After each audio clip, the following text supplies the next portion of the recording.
So this is Jay Griffiths' Forests of the Mind. This is actually the first time I'm reading this, so we're experiencing it at the same time if you haven't read it yet. Forests of the Mind by Jay Griffiths. Yes, I remember saying that word as if my life depended on it, and perhaps I'll never know it did. I didn't even manage to say it loudly. I said it with my eyes shut, as someone might plead for help, or as a child would make a wish, or as a singer might close their eyes at the most significant note of the song. It was a heartfelt yes, but whispered because whispering was all I could manage. It is the whisper which often starts with the story. Hush. The noise of traffic fades. Station announcements fall silent. Trains grow quiet. Quiet. Quiet as the pause when you wait for the right word. Zurumuru. Whisper in the Basque language. Hush. Step out of the station. Step sideways into the woods. Step across the boundary and the trespass of story will begin. Just say yes. My story began when I had been suffering depression for months. Many people know that lifeless place where everywhere you look seems closed off to you. No is written on all sides, on every path.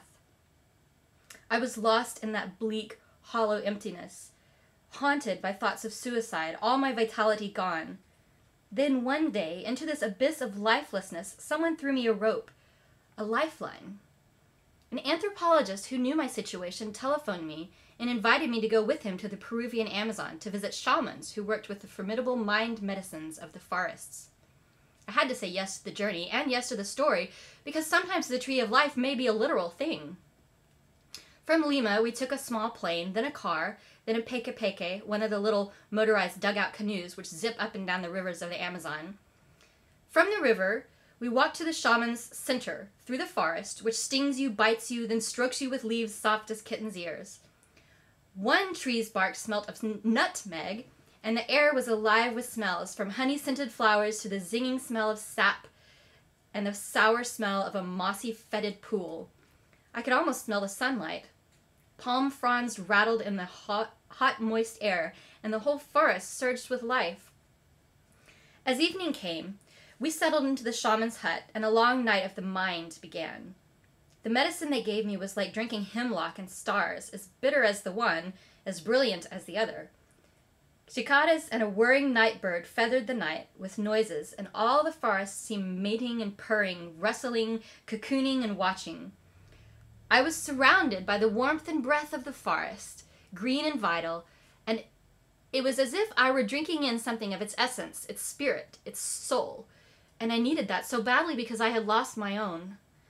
Before I visited these shamans, I would never have used the term soulless, but that was what I felt, my psyche unhappily lost and lonely.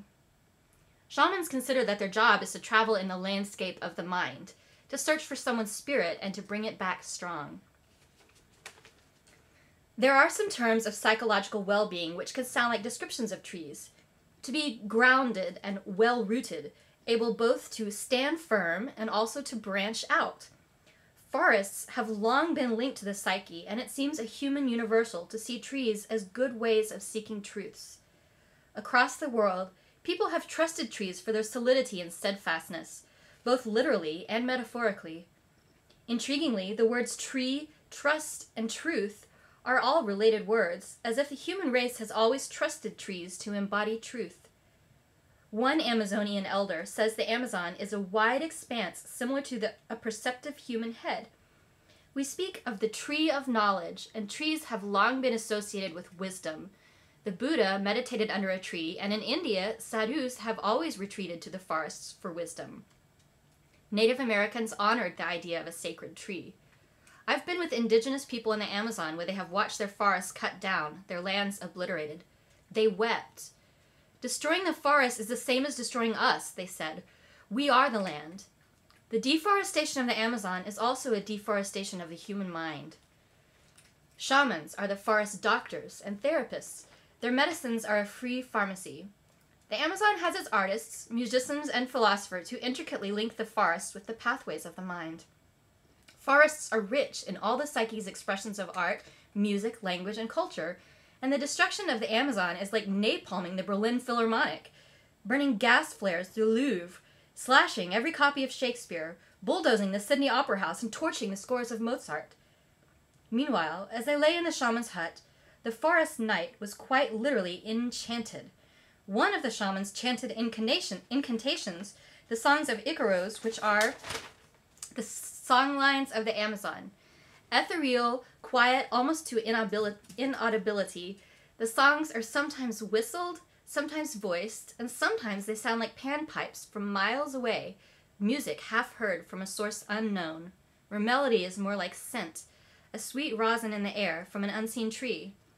I felt as if I was not only drinking the forest, but hearing its essence. The shaman fell quiet for a while, and then began another song from his own locale, the specific trees and groves of forest. He was singing one of his own song lines. Although it is the songlines of Aboriginal Australia which are the most famous, I would argue that the whole world is wreathed in songlines, people's love of land made into music. The song lay in hot silence for a while, unsung. Then, from the shadows, came a tiny leaf sprout of song. All the songs seemed sung in the key of green. The song seemed alive like a plant, and in a whistle I heard a wisp of slender stem, and then the music grew, elastic and gently energetic as a sapling sprung with green meaning. The songline twined like a vine, melody winding into leaf. This music was green and vivid and was so strongly suggestive of plants that I felt myself plant-like, rooted in brown leaf mold and thirsty for the sun. The music jumped up to the light, clambered like a vine, streaked for the heart of noon and wetness. Then, at its height, the music descended a few tones as a leaf would drop, swinging down from the canopy to the forest floor.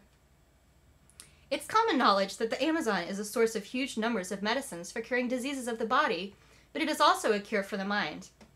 Not, I would emphasize, in the form of chemical extraction turned into pills, but the true and whole curing resulting from the totality of medicine, shaman, song, and forest. What they amounted to was, in a word, life. It is this which can be found in the forests of Britain or Australia, the forests of the Americas and beyond. Wherever there are forests, there is life. And the shamanic role? It is findable wherever there are musicians, artists, poets, seers, and writers willing to go to the trees for wisdom, willing to listen to earth's song. That the forests are the lungs of the world, we know. That the world needs the forest in order to breathe, we know. But forests are also sources of spirit, as I found when my spirit was so lost. The terms for spirit and breath are linked in many languages. Anima, Latin, means both breath and soul. Psyche, Greek, means breath and soul. My acute feeling of soul loss, of being dangerously de-animated, was cured by the animation, the spirit, of the forests. The forests are a place of transformation, of shape-shifting. In the woods, the spirit can stretch and change, can move like a willow, elastic in spring. The whole tone of a day can be shifted by taking a walk through the trees in the park, even in a city center. Woodlands can absorb bad moods and calm headaches. They change us. In the woods, you may be lost in your thoughts, willingly lost, creatively lost, which allows you to enter the mind's forests, where the wind can blow you somewhere sought, as if and as yet unfound. A child may go to the woods to dream themselves into a different character, to effect their changeling masquerades away from the eyes of adults. In the wild dream wood of childhood, children can play disguise games which begin, let's pretend, and if children can't pretend, then they are condemned to reality. Scented with story, as it is, with wild garlic, the woods may be a moment of beginning, the pause on the threshold before the journey, and then the woodlands may tell an unending story.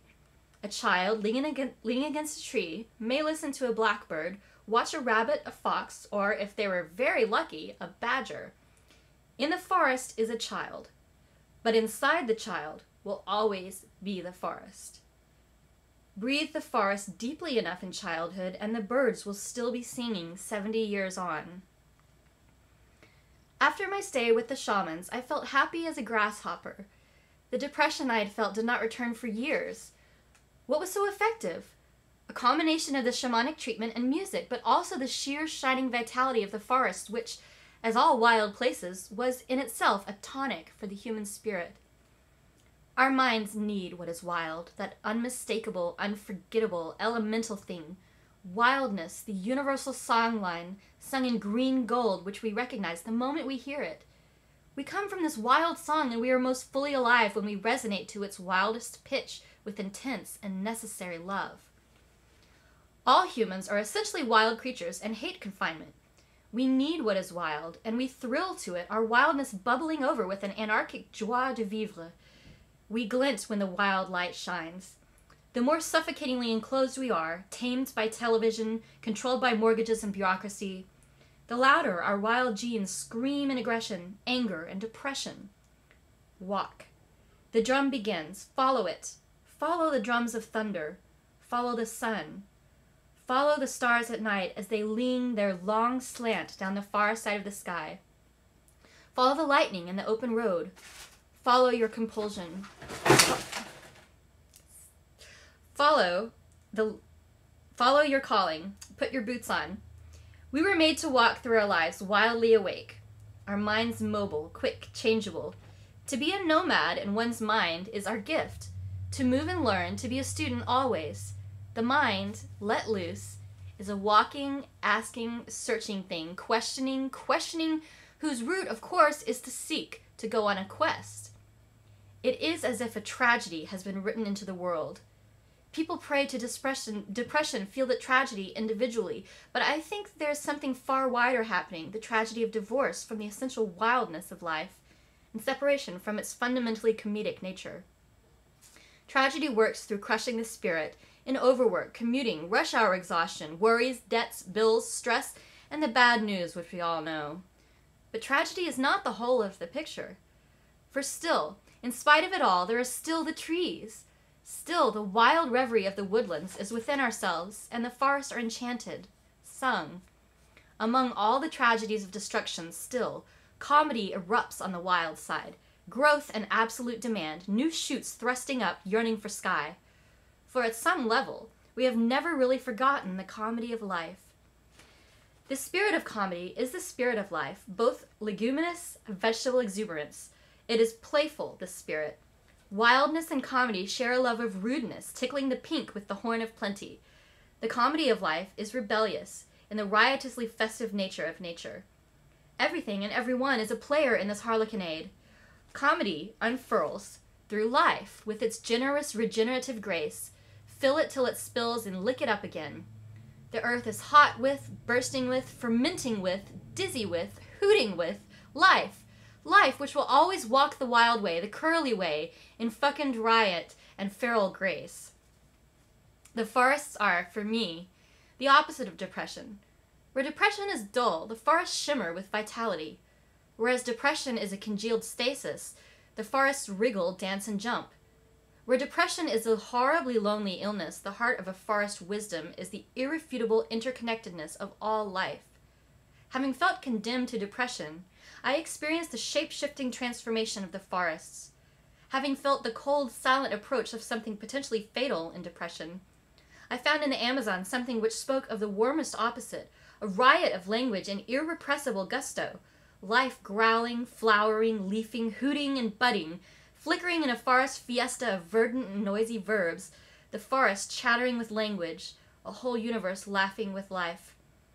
And what it says is, yes.